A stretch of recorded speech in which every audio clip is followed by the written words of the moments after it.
All right, Truthfighters, let me thank everybody who's listening, everybody who follows on Ustream, everybody on Facebook, Twitter, thetruthfighters.com. Be back on Ustream TV at 2:30 Eastern Time, 1:30 Central as I get ready for my Chicago show. It will be live today.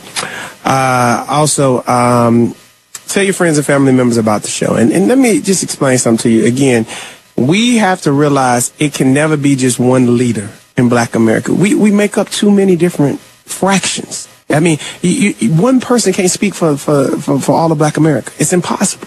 There's way too many great thinkers out here. But if everybody would step up in their communities and take control of their communities, guess what happens? Then you have a universal sound going across the country that is going to be the winds of change. But don't look for one person to be the leader. That's where we fall into the trap. I mean, we don't want that.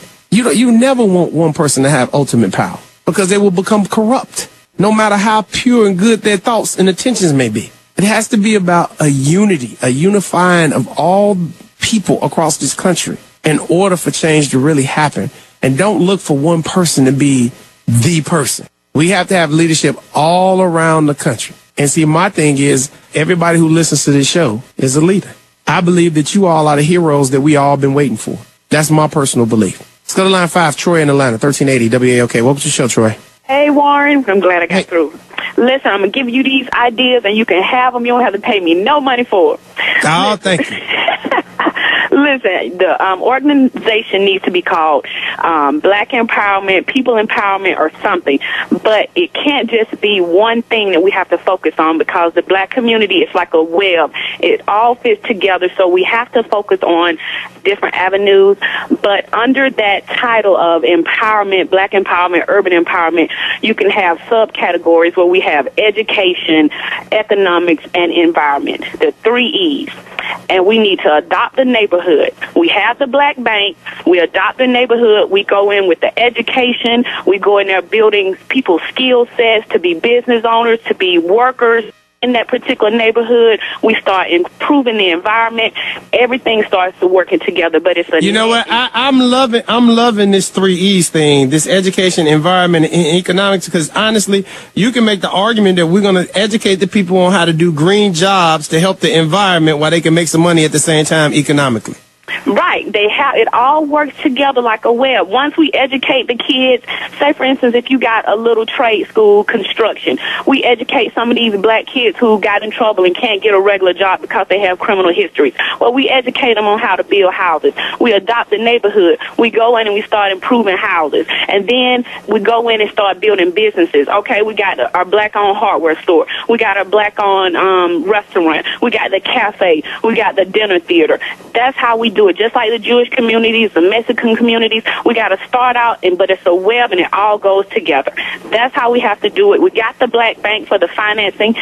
Black empowerment, that's what we got to do it. And it all, the 3 E's, Warren, you can have. I like it. I like it. I'm taking it. I'm taking it and run with it. I thank you for the call. Love it. Love it. Love it. Love it. Now, let me address something. Somebody put in the chat room, which is a good question. And me and him don't always see eye to eye, but when he makes good points, I always give him his due. Brother Man said, look, if everybody is a leader, Warren, who's going to follow? Come on, we have to think here. Brother Man, that's a good point. But understand this. Let's look at the cabinet right now. Everybody in a political position is a leader. The president is the one that they follow, but everybody is a leader. And see, when I'm saying everybody is a leader, I'm saying this. If you step up to the plate and do what you're supposed to do in your communities, in your home, and everything else, what happens is this: everybody in your home will follow you.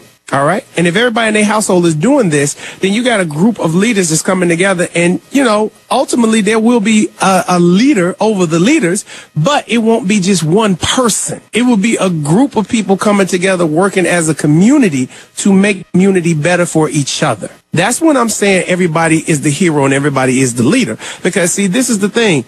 Yes, you're going to have to follow sometimes, but we have to have geese. You ever seen a flock of geese fly, brother man? Is one goose out in front. When he can't take no more, he falls back and another goose go out in front. That's because all of them have the position of leaders. It's just they take turns on when to lead and when to follow. That's what I'm talking about. But if you don't have everybody with the position or the training of being a leader, when that one leader falls off, everything else goes to hell. Just look at the civil rights movement. Look, I'm not trying to be funny to anybody who was in that movement. But when Dr. King died, when he got assassinated, what happened? Do you think that Jesse and them have done a good job, in your opinion? Let's go to line 6, Larry in Kinston, Georgia. Welcome to the show, Larry. Great to hear you. I've been listening to you for a while. I appreciate you, young man, very much. But I think you need to add another E to all the economics and all that other stuff. Okay, give it to me. And that is eating. One thing that is short-circuiting our children is our eating habits. Yep. And it's really doing us a lot of harm. And I started a 501c3, and I hope you'll be more successful than I. But I have been at it 3 years now. And it's to go into schools and talk to the kids about their eating habits, to eat better, to eat properly. Our little jingle is, you eat right, drink right, you will think right. That's very important. Our dieting is a problem. Your good friend, D. Herbs, know that? And you know that. Yep. So we need to really try to change the way we feed our kids, because we are short-circuiting their thinking, their ability to move forward. It's just like the Daniel challenge. When you read the first chapter of Daniel, how those young men became very intuitive, very, very direct in many areas of science, astrology, and so forth and so on. We need to challenge our parents, which I try to do at the PTO meetings in these areas, to get away from these boxes and this syrup and all this stuff that they're putting in our food for our kids. You know, give me a website. Give me a website, because I'm almost out of time. I want to learn more about your program. Give me the website. Well, I just have email. My email is SERHWINC. Southeast Regional Health and Wellness, the acronym for South. Yasha, end of the show. End the show, Yasha. I'm sorry. Southeast Regional Health and Wellness. All right, brother. I'm out of time. I appreciate you. That's what we need to do. Add that other E to that, all the others. And I thank you for your call. I'm out of time. Look, if you don't do nothing to tell somebody you love and appreciate, you may not get that chance tomorrow. That's why I tell you every day, I love you with the love of Jesus. You may not believe in Jesus Christ. Greatest love I know, and that's why I love you like that. Blue Fire Go Mom, my blue and white family. Everybody in the chat room, everybody on Twitter, Facebook. See you back at 2:30 Eastern Time. God bless you. Talk to you guys, God willing, right here on the Warren Ballentine Show.